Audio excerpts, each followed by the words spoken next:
أعوذ بالله من الشيطان الرجيم بسم الله الرحمن الرحيم وبه نستعين. So we had posed this series of discussions in the month of Ramadan where we said it's more appropriate to discuss issues related to spirituality. Inshallah, we continue with the series of discussion on the topic of unity and diversity in Islamic history. Inshallah, we intend to have 3, 4, or maximum 5 more lectures, inshallah, in this series, inshallah. So because we had a gap and we had a pause in our lectures, I thought we just have a quick recap of what we have been discussing so that we can connect to the discussions we are going to have today, inshallah. So if you do remember that the actual topic of this series is to be able to discuss the unity between Shias and Sunnis in Islamic history. Though there are few examples, though there are few instances of that, but we say that can serve as an inspiration to be able to help us to unite in today's time we're living in. But we said again, before we get to that actual topic, we need to go through some introductory discussions, which I believe are a prerequisite to that discussion. And the reason is this, that to be able to understand the gravity of the matter, to be able to understand the importance of the whole matter of unity, we need to go through these discussions. Okay, so the first discussion we had was on why unity. Why should we even unite? Okay, we as Shias and Shias, why should we unite? Why should Sunnis and Sunnis unite? Why should we as Muslims, Shias and Sunnis, unite? We gave reasons. We don't want to get into those discussions again. The second discussion we had was that what are the barriers and impediments blocking us from achieving this unity? Okay, so in my humble opinion, what I feel is this, that what we are trying to do, and this is something we have mentioned even previously, that what we are doing just now, the interfaith dialogues and intrafaith discussions and all whatnot, you'll have, I don't know, iftars together and all whatnot we're having. We do programs together. These are programs which are good, alhamdulillah, but these don't bring the real unity. Okay, the real unity will only come in when the hearts unite. And the only time the hearts can unite is when the barriers can be removed. Okay, so if you notice, the Quran is more towards the hearts uniting rather than a superficial unity, which again, I'm not denying it's good at times, but it's not the real unity which the Quran is looking for. So if you look in the Quran, for example, this is Surah Anfal, verse number 63. Allah is talking about unity. Okay, so notice Allah says, وَأَلَّفَ بَيْنَ قُلُوبِهِمْ. That is the theme you will find in the Quran, that Allah united the hearts, brought the hearts together. And then he tells the Prophet, it's a very interesting statement. He says, لَوْ أَنفَقْتَ مَا فِي الْأَرْضِ جَمِيعًا. O Prophet, you and all the Muslims, anybody in the world, spend everything in this world. So you spend as much as money you want. Money cannot buy love. Okay, this is a statement. They say money can buy the bodies, but that cannot buy the souls. Yeah. So this is exactly what Quran is saying. That لو أنفقت ما في الأرض جميعا, O Prophet, if you spend everything on the earth, ما ألفت بين قلوبهم, you will not be able to join the hearts together. Who joins the hearts? ولكن الله ألف بينهم. It's Allah who brings these hearts together. Allah is the one who joins these hearts together. So to be able to achieve this unity, we need to bring these hearts together. And the hearts will only come together when this hatred comes out of it.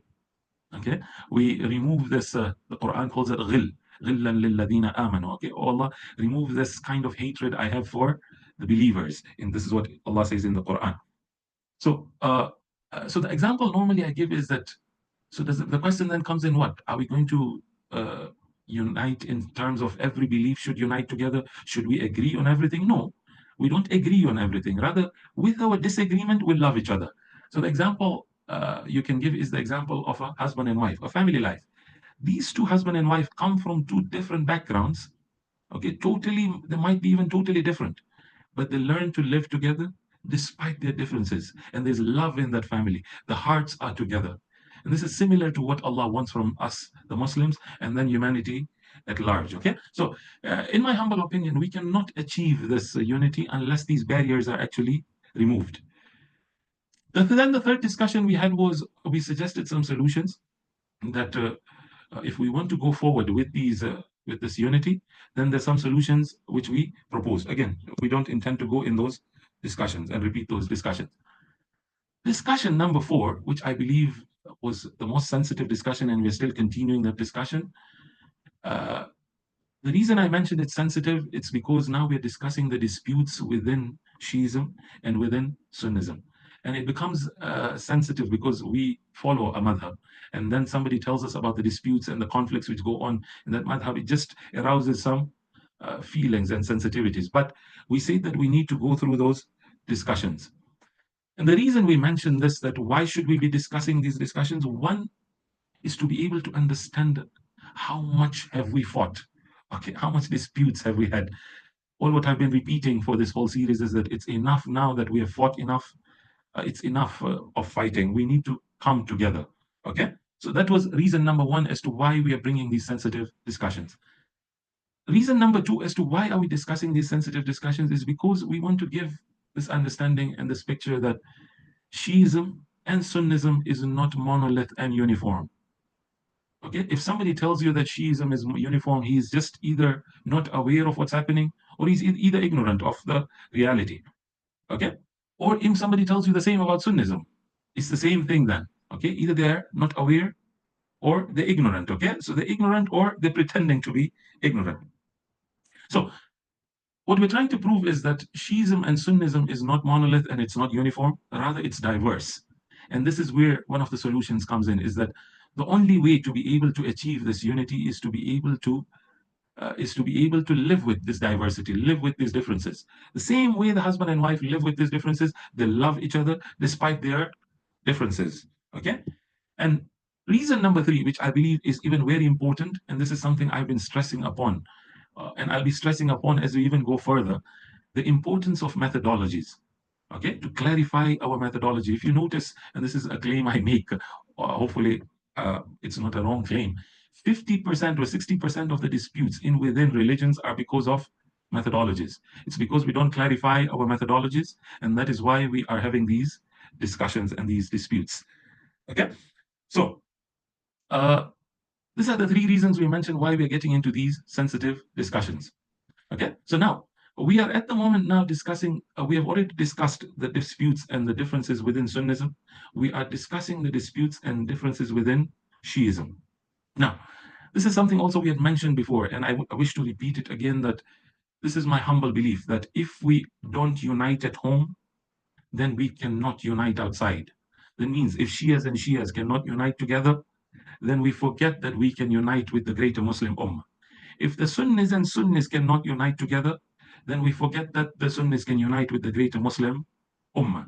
It's because, the reason is because the habit has become of disunity.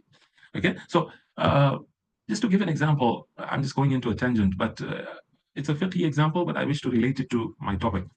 I was listening to this scholar who speaks in Kiswahili. He's a very famous Kiswahili speaker. He gave a beautiful example, and I really love this example. It stayed in my mind. So he gave a fiqh example, and I want to relate it to our topic. This discussion, you must be aware of this discussion going on, and these are questions going on within the Muslim fiqh. The Shias and the Sunnis ask, what if we live in the non-Muslim lands? Can we steal their properties? Can we eat up their properties? Can we, confiscate their properties? Or the least, can we evade taxes when living in the non-Muslim countries? Okay, so you notice these discussions come in, and scholars will discuss these issues. For those of you following up under Darul Harb and Darul Kufr and Darul Islam, these are the discussions you will see within the fiqh discussions. Now, that's not what I intend to go there. This scholar makes a comment. He says, if this is a fatwa that we are allowed to, for example, eat up the property of the non-Muslims, then he says, these are his words, that we need to review this fatwa again. But then he goes on giving reason. He says why this is not possible. He says that, he gives one example. This was a short clip I listened to. He says that, notice when the Holy Prophet ﷺ leaves from Mecca to migrate to Medina, he had the property of people who rejected him, who disbelieved in him. Okay? And still he kept behind Imam Ali alayhi salam to return back all this property to the people who rejected him, to the people who disbelieved in him. Okay, he could have confiscated the property and stole the property and went away. Okay, but he made sure that he returned all the property back. Now, the interesting statement, which is related to my topic, is here. He says that if Muslims have this understanding, if anybody has this understanding that you can confiscate the property of the non-Muslims, you can evade taxes living in the non-Muslim countries, then rest assured, okay, rest assured that this habit will come in within Muslims also. This guy will not stop stealing and confiscating the properties of the non-Muslims also. He will come and confiscate the properties of the Muslims also. You get me? This becomes a habit. So when he can do it outside, he can do it inside also. Now, with our example, it's the opposite.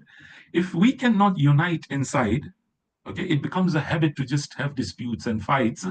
Then, because it's a habit, when we go outside, we will pretend to unite, but we are not really uniting. Okay, the hearts are not coming together. Okay, so this was the discussion, and this is the reason why we are believing that the disputes initially need to be removed from the Shiism. Shias need to unite together, then Sunnis need to unite together, and then we'll be able to achieve this greater Islamic unity. Okay? Now, then we continue, then we say that we went in chronologically discussing the disputes within the Sunni world, which we already discussed. Okay, we don't want to go into that again. We came to the disputes within the Shia world.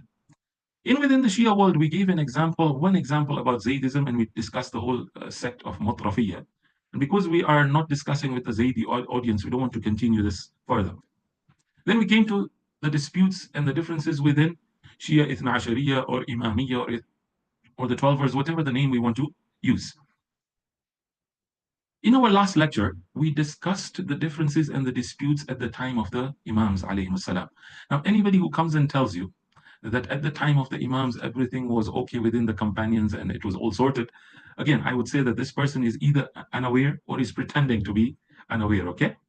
The reality is altogether different. They were big-time disputes, okay, to the level that they did takfir of each other, they called each other with names, they hated each other, rather they made up hadith against each other for which we are still suffering till date. Okay, so we say that there were three main groups which formed at the time of the Imams. These are the companions of the Imams who eventually formed three groups. The first group was the group of, which we call the group of Muhaddithin and the Fuqaha. Okay, so the group of the Ahlul Hadith or the traditionalists and the jurists. This is where the likes of Zurara and Muhammad ibn Muslim and Ibn Abi Umayr and them come in. The second group is the group of rationalists or theologians, if you want to call them. These were those who were using more of rationalism in their approach, in their methodology.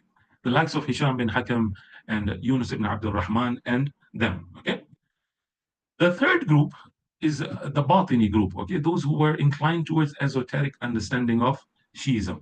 Now, today these companions are considered as ghalis now. Even the classical scholars consider them as ghalis. Okay, the like of Mufaddal bin Umar, Jabir al-Ju'fi, and them. Okay, so these were the three groups we discussed, and we discussed the disputes which were between them. This was happening in the 2nd and 3rd century. Now we want to come to the 4th and 5th century, and this is where we start today's discussion, inshallah.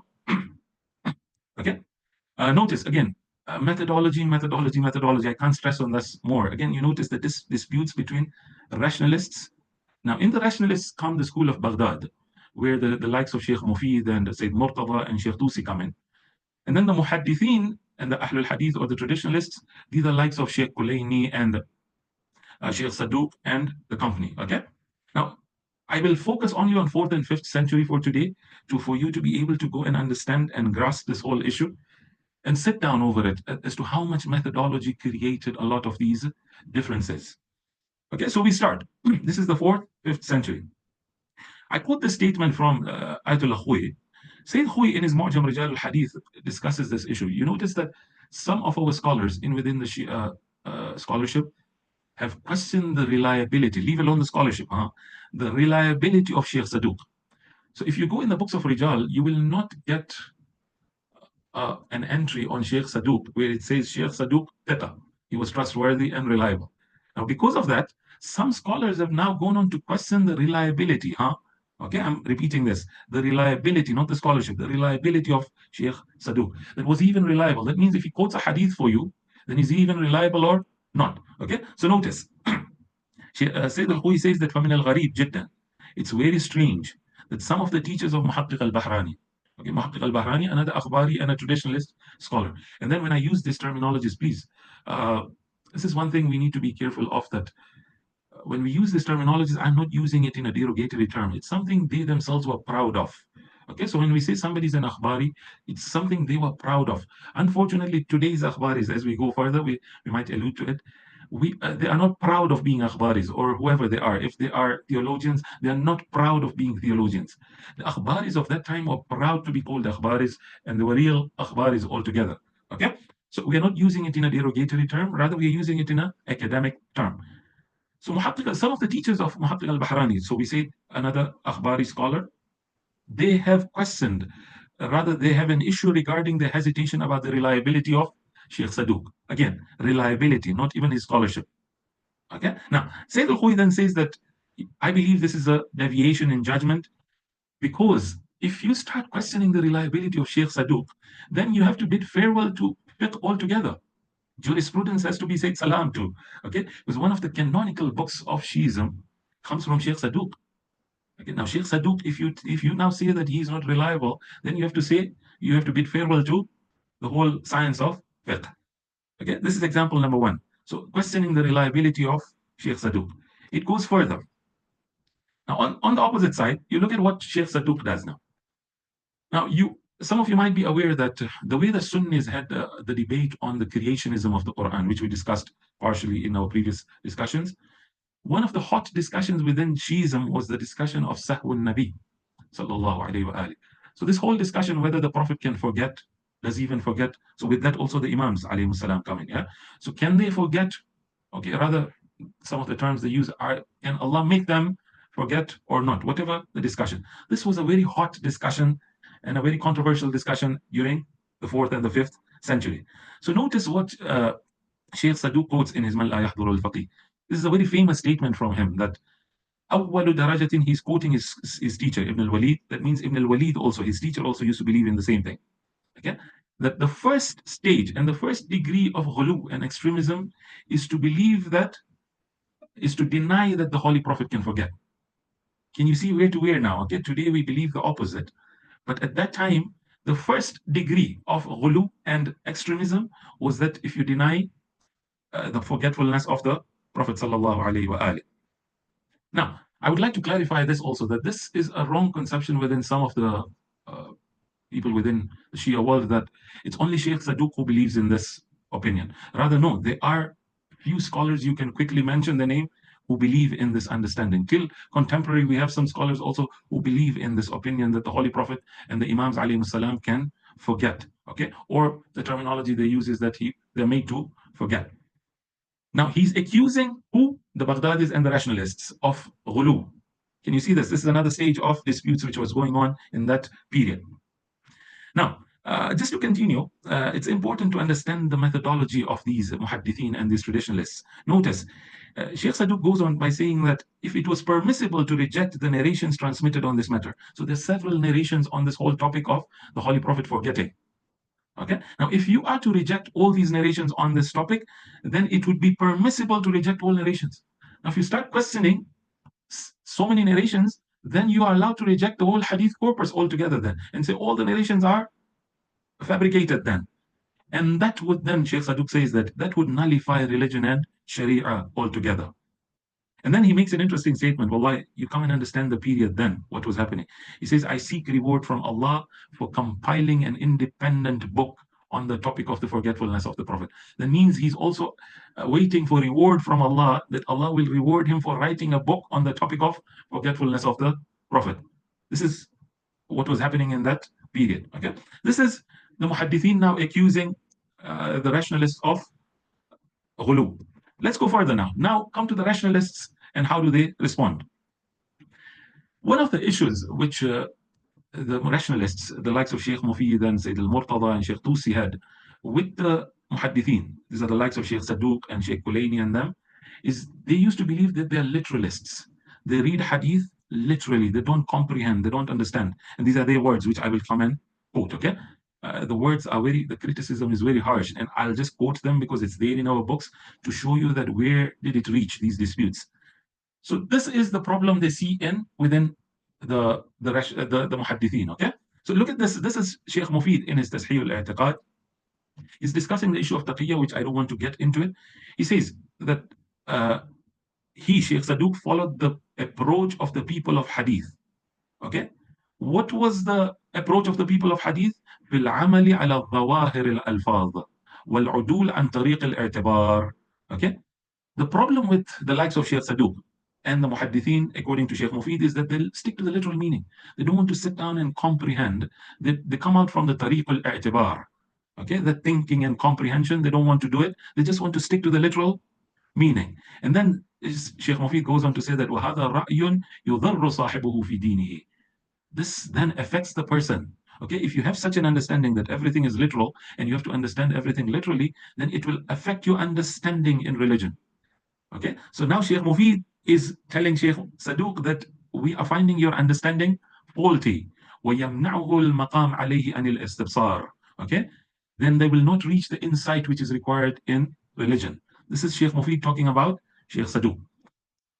The criticism gets even harsher, and I'll quote this again. This is from Sheikh Saduq's, Sheikh Mufid's own book on Adam Sahwun Nabi. Okay, so we know, you notice I told you that one of the biggest challenges and one of the biggest discussions in that period was the whole issue of forgetfulness of the Prophet. So Sheikh Saduq writes a treatise proving the forgetfulness of the Prophet. Sheikh Mufid writes another treatise proving that the Holy Prophet ﷺ cannot forget. Okay, now look at the criticism he has towards Sheikh Saduq. It's a very harsh criticism. Okay, now because it's written, I'm reading it. A person comes and asks him about this opinion.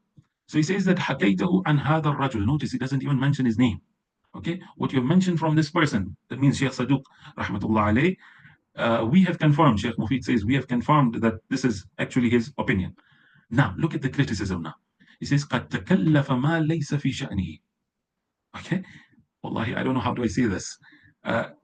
Sheikh Mufid is saying this about Sheikh Saduq, that he's involved himself, he has burdened himself with things doesn't concern him. That means he's trying to say that Sheikh Saduq is related to the world of hadith. Let him quote hadith and that's all. For him, it's not for him, it's not to come into these theological debates and discuss theological issues. That's not his work. Can you see how Sheikh Mufid is trying to make it clear that everybody has their own speciality, everybody is following a methodology. Now, it goes further, wallahi. فَأَبْدَى بِذَلِكَ عَنْ نَقْصِهِ فِي الْعِلْمِ وَعَجْزِهِ. I don't know, I would not approve of such kind of understanding and using statements, but these are harsh statements being used by Sheikh Mufid. He says by that, when he concerns himself, when he burdens himself with discussions which don't concern him, he's revealing his deficiency in knowledge and his incapacity. That means Sheikh Saduq is not knowledgeable and is not capable. Okay? It goes further, that if he would have been among those who had been guided to sound judgment, okay? لو كان ممن وفق لرشده, okay? If he was given the sound judgment, he was given the rushd, then Sheikh Mufid says that he would have not ventured into what he does not comprehend and not his field of expertise. So if he had understood, if he had enough understanding, that he would have not ventured and gone into a discussion which is not his field. Okay, and as I go further, I will discuss about this speciality. Okay, every scholar has his own speciality, and thus they need to stick to that speciality of theirs. Now, again, this is Sheikh Mufid saying this. Again, we don't approve of these statements, but this is him saying it about Sheikh Mufid. So why did Sheikh Saduq do this? He says, "Lakin al-hawa." It's desires which led him to this path. Now, was really Sheikh Saduq into desires or what? This is now getting a bit that thing, but this is the words being used by Sheikh Mufid about Sheikh Saduq. Can you see where the disputes had reached? And this is where I'm trying to say that is it not enough to come? Is it not enough for us to stop all these disputes now? Come together, accept this diversity, and live together peacefully and lovingly. It goes further. Now, this is not only Sheikh Mufid, Sayyid al-Murtada also. He also now has criticism towards the people of Hadith. Look at what he says. فَأَمَّا أَصْحَابُ الْحَدِيثِ. Okay, as for the people and the scholars of Hadith, these are the traditionalists. All what they do is they merely narrate what they've heard and they transmit from their predecessors. That's all what they do. They don't think, they don't comprehend, they don't sit down and think over the hadith which they are narrating. All what they do is just to narrate the hadith. Now, one of the other discussions which till date is an issue within the scholars is the whole issue of the legality and the hujjiyya and the authority of khabar al-wahid, okay, solitary reports. So this is a discussion within scholars that does solitary reports give us yaqeen, number one? Can they be used in aqaid, in theology, in fiqh? Can they be used or not. Now, there's a difference of opinion within the scholars. Now, the school of Baghdad, the rationalists of that time, the likes of Sheikh Mufid and Sayyid Murtada, they were opposed to this. They were anti-Khabar al-Wahid. They were like, we're not going to accept solitary reports at all. Now, they are saying that the Muhaddithin had a problem with this. The reason they faulted, okay, the reason they got into problems is because of their reliance on solitary reports. Because they kept on relying on solitary reports, this is the reason why they kept on faulting and making mistakes, okay? So notice, he says that anyone who relies, this is Sayyid Murtada saying about the Muhaddithin now, anybody who relies on a narration of uncertain authenticity, that means solitary report, as evidence for a legal ruling, they have certainly erred and deviated. فَقَدْ زَلَّ وَزَوَّرَ. Okay, they have deviated and they're misguided. They've made an error altogether. These are the terminologies being used today also. Rather, he goes on further. Those who truly understand, okay, those who truly comprehend the principles of our school. Now, notice he's even ascribing this to the whole school of Shiism. That means the whole school of Shiism at that time was believing that solitary reports are not hujjah, they're not authority. And the muhaddithin were acting contrary to that. Okay, so he's trying to say that if anybody understands this, and anybody has studied Shiism would not apply and use solitary reports in their understanding and deducing legal laws. Okay, this is where Sayyid Murtada goes on, talking about the Ahlul Hadith and the traditionalists. Now, it goes further now. He gives examples. He says, look at where the Ahlul Hadith and where these traditionalists faulted and where did they go wrong. So he gives 3 examples in this statement of his. Again, this is there in Rasail, in his Rasail, yeah, Sharif al-Murtada. You can find it there. One, he says you will see some of these traditionalists have gone towards the view of Jabr, determinism, that we are majboor, we don't have a free will. Okay, so if you go into riwayats, you will get some of the riwayats on this topic. So he's trying to say that they have inclined towards this understanding that we don't have a free will at all. We are majboor. This is one example.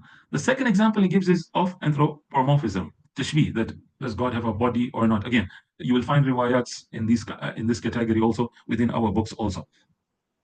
You will see the Ahlul Hadith inclining towards this opinion also. Now, why did this happen? Notice he says they were deceived by solitary reports. Because they relied on solitary reports, that is why they inclined towards this kind of understanding and opinion.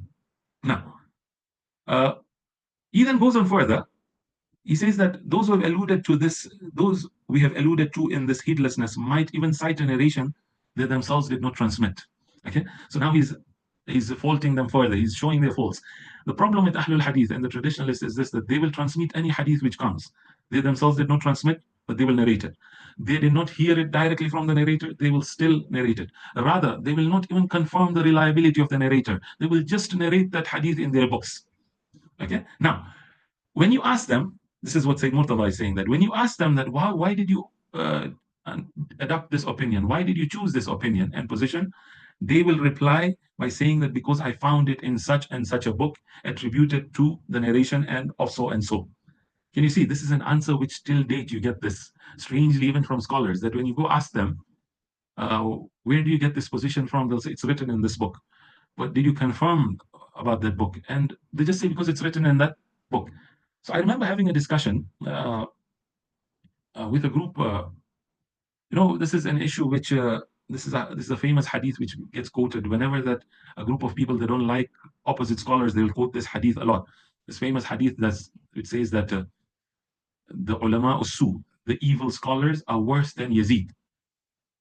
And then Imam, this is attributed now to the Imam, that Imam says that they're worse than Yazid. Why? Because Yazid killed Imam Hussein alayhi salam physically, but these scholars are spoiling the spirituality and the soul of their followers.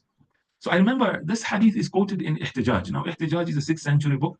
And for those of you aware, Ihtijaj is a book which is chainless. It doesn't have any chains. So I posted a question. I said, okay, can you please clarify, is there any other source from Ihtijaj on this hadith? So they turn back and give me the same source of Ihtijaj, that this is in Ihtijaj. So I told them, but are you aware that this book is chainless? Okay. Now, if a book is chainless altogether, what we need to do is we need to find corroborating evidence within the authentic narrations, either from the Quran or from the authentic narrations. Okay, if we get that, then yes, we can quote these narrations which even are chainless. But quoting chainless narrations where you don't have a corroborating evidence for it in the Quran or the authentic hadith, it's problematic. All the scholars accept that. So the answer from this group was that they posted for me a statement from one of the Akhbari scholars. Again, I'm repeating, I'm not using this term in derogatory meaning, okay? Akhbaris were proud of themselves. And again, I'm saying that Akhbaris were proud because they used to believe all the four canonical books within Shiism are totally reliable, something which the Usuli scholars don't believe in. But they believe all the four canonical books you can quote blindly from that book. So there are strange hadiths. When you tell them there's strange hadith in within them, they'll say, yes, we don't understand the meaning of it. This is what I'm trying to say. They were proud of their akhbarism. Okay. Now, for what about the other books of hadith? They say, yes, the books of hadith, as long as it's hadith, no problem, we accept it. Okay? And that is why you will see akhbari scholars accepting ihtijaj. There's no problem with that. So they quoted for me this statement from an akhbari scholar that this book is a reliable book. So I turned back to them and I say that, are you aware that in this book, there's a narration which says the Quran is incomplete and fabricated? And this was the opinion of some of the Akhbari scholars, okay? And they were proud of it. Again, we totally disagree with it, but they were proud of it, okay? And this is something I'm trying to say, that we should not be Akhbari at times and Usuli at times and theologians at times and Mufassir at times. No. If you adopt a methodology, adopt that methodology and be proud of it. And accept its consequences also. The Akhbaris knew its consequences and they accepted it. Now, we are suffering from that, but this is something they adopted.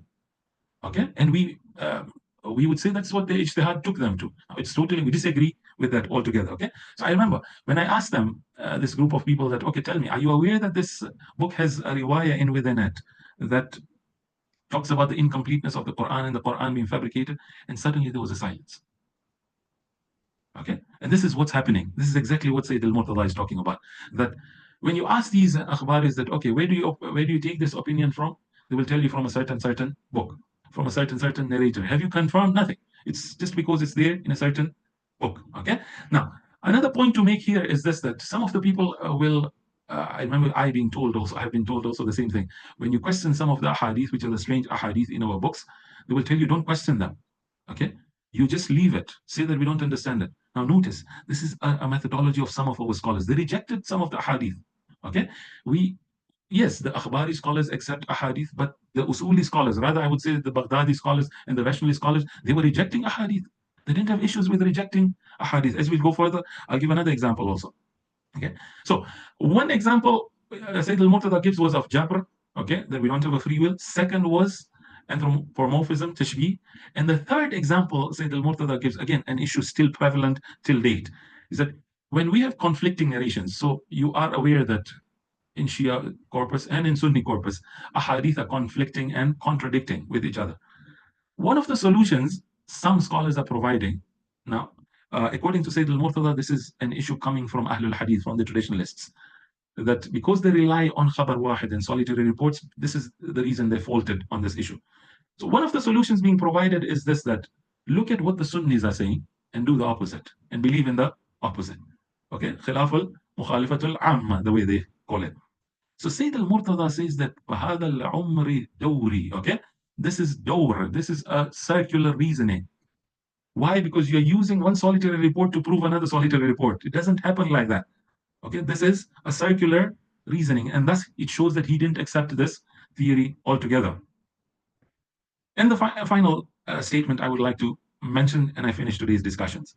Now notice, Sayyid Murtada was talking generally about the Muhaddithin and the Ahlul Hadith and the traditionalists. Now he is criticizing Sheikh Kulayni. Okay? Sheikh Kulayni, again, one of the great Muhaddithin we have had, but look at the criticism now he has towards him. Now, I will not quote the hadith. He is criticizing one of the hadith, which is quoted in Al-Kafi, in Kitab al-Tawheed. So, inshallah, if we get some time later, we can discuss that. That's not the issue at the moment. He says now, Sayyid al-Murtada considers this hadith to be madsusun wa mawdu'un. Okay, he considers it fabricated altogether. And this is where we come and say that this is the methodology of the rationalists, that they were rejecting hadith. Okay, rather they're calling it mawdu' also, fabricated altogether. Okay? Now, the statement I'm interested in is here. فكم روى هذا الرجل وغيره من أصحابنا في كتبهم ما له ظواهر مستحيلة أو باطلة. Okay, he says how many such narrations with impossible, okay, ظواهر مستحيلة, impossible understanding and meanings, and false meanings, batil meanings, have been narrated by the likes of Sheikh Kulayni and the Ashab al-Hadith, okay, and the traditionalists. How many such narrations have been narrated by them? Do you get me? This is the criticism towards them. Now, this is where the criticism becomes harsher now. He says, وَأَمَّا لِأَصْحَابِ الْحَدِيثِ لَمْ يَعْرِفُوا الْحَقَّ فِي الْأُصُولِ. The people of hadith, the traditionalists, the reason they faltered, it's because they didn't understand the foundational principles. Can you notice this theme is continuing? That they didn't realize, they didn't comprehend, they didn't understand, they didn't know what they were doing. Rather, they didn't arrive at their beliefs and opinions through reasoning and evidence. Well, what did they do? This is his words, Sayyid al-Murtada's words. بل هم مقلدون فيها. They were doing taqleed, they were muqallids. Okay? And then he goes on further. They are not, they are only imitators, they are doing taqleed in this matter. He goes further, they are not qualified for giving their opinion and doing ijtihad in such matters. On what matters? On theological matters. That's not their field. Their field is the field of hadith. Let them quote hadith and that's all. Do you get me? This is where it had reached, okay? Now, what do? Rather, their validation and the dependence rests solely on taqleed, taslim, and tafwid. These are three same meanings here. They just rely on taqleed. They blindly follow, I'm sorry to use this word, but this is the word is using. They blindly follow the hadith. They literally follow the hadith, and that's all. Okay? Can you see where the criticism had reached, okay? So from the criticism from the time of the Ashab, where they were criticizing and calling each other names, they were doing takfir of each other and all whatnot. Now it comes to a level of scholars accusing each other of ghulubna, accusing each other of not being scholars altogether. They're involving themselves in fields which are not even related to them. That's not their field of expertise, okay? Now, finally, I'd just like to make a point, and then I finish today's discussion. Because a discussion came up on taqleed and all whatnot. Again, we believe in taqleed, but one of the things which we need to clarify when it comes to the issue of taqleed is this, and this is something which a lot of people, and unfortunately even speakers from the pulpits, they sometimes they mix up these issues. See, taqleed can be done of an expert, yeah? When you realize that somebody is an expert in a certain issue, yes, you end up following. As a layman, what other option do we have, okay? Apart from doing taqleed. But taqleed should be done of an expert in that field. Now, the issue which I want to clarify is here, that the mistake which is happening is that we consider the maraja and the mujtahids, okay? All Allah protect them. These maraja are doing a great job, but their field of expertise is fiqh and usul. Okay, this is something that themselves also accepted. So whenever there's an issue related to fiqh and usul, yes, you go to the marja back.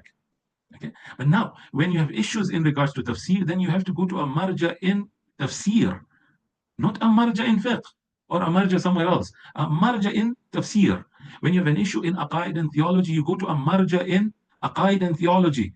Similarly, in tarikh and in akhlaq and whatever it may be, every field has a speciality and is its own expertise. And there are scholars who are spending years doing ijtihad in their field. So for those who are in Iran and Iraq, they would know that there are scholars who are mujtahids in history. There are scholars who are mujtahids in tafsir only. Okay, sometimes there are mujtahids and scholars and doing ijtihad in a particular field within history only. Okay, that's how far it goes. Okay, this is something I wanted to clarify, that speciality and expertise is something which is now even being proposed even in the secular fields and secular education, that knowledge has become so vast that one person cannot understand everything. Thus there is speciality and expertise in every field. So is similarly in within the Islamic sciences. Okay, so to conclude, we discussed the 2nd century and the 3rd century, where we discussed the companions of the Imams, and we discussed the 4th and the 5th century. Inshallah, and we saw the disputes which were there. We will, inshallah, come to the 6th century and 7th century onwards in our next discussion, inshallah. Let's pray to Allah to be able to unite our hearts, inshallah. Assalamu alaikum wa rahmatullah.